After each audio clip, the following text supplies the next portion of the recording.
Plus de 4 personnes sur 5 souffrent ou souffriront un jour de lombalgie. Ce fléau est donc, aujourd'hui en France, la première cause de handicap à partir de 20 ans. Mais nous savons très bien que dès le plus jeune âge, nous aurions vraiment beaucoup de choses à améliorer.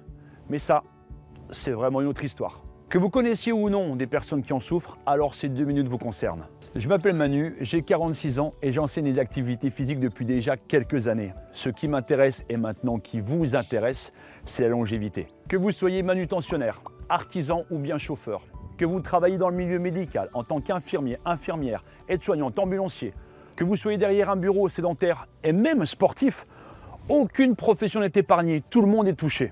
Il y a 2 ans, le professeur Ranou, expert en rhumatologie et responsable des pathologies du rachis lombaire, est intervenu dans l'émission Enquête de santé diffusée sur France 5 et voici son message. On a cette culture dans les pays asiatiques qui, le matin, par exemple, dans les entreprises, font 10 minutes, 15 minutes de gymnastique.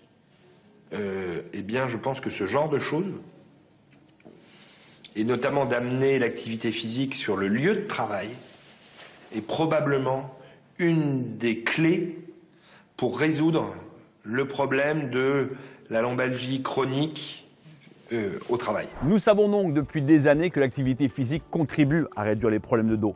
Mais avant même de se mettre à pratiquer, il est bon de connaître, surtout de comprendre l'importance de certaines choses, et également de balayer de vieilles idées reçues. De quoi votre sangle abdominale est-elle constituée? Et surtout, quels exercices allez-vous mettre en place de manière quotidienne afin de réduire ces problèmes de dos? Cette formation existe, c'est vrai, pour les entreprises. Elle a été présentée il y a 1 an à la médecine du travail du Var.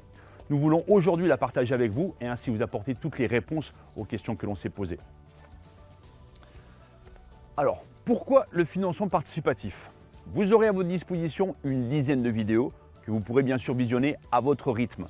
Nous débuterons avec le côté anatomique, animé, expliqué très simplement. Nous verrons bien sûr la contraction abdominale et nous briserons donc pas mal d'idées reçues sur ce sujet. Puis nous finirons avec les exercices que vous devrez réaliser au quotidien. Grâce à cette méthode, ces exercices ne vous prendront pas plus de 5 minutes par jour. Léonard de Vinci a dit « La simplicité est la sophistication suprême ». Et ces quelques exercices faciles à réaliser vont vraiment contribuer à améliorer votre quotidien. C'est pourquoi nous avons besoin de vous pour financer le tournage et le montage de ces vidéos. Si vous êtes concerné et si vous souhaitez apporter votre soutien à ce projet, alors votre aide est vraiment la bienvenue afin de me donner les moyens de réaliser cette formation pour vous. Il est tout à fait normal que vous posiez la question du coût de cette formation ainsi que du prix du matériel dont vous aurez besoin. Je vous rassure tout de suite, l'un comme l'autre ne dépassera pas les 20 €. Voilà, j'ai envie de vous dire à vous de jouer et vraiment merci beaucoup.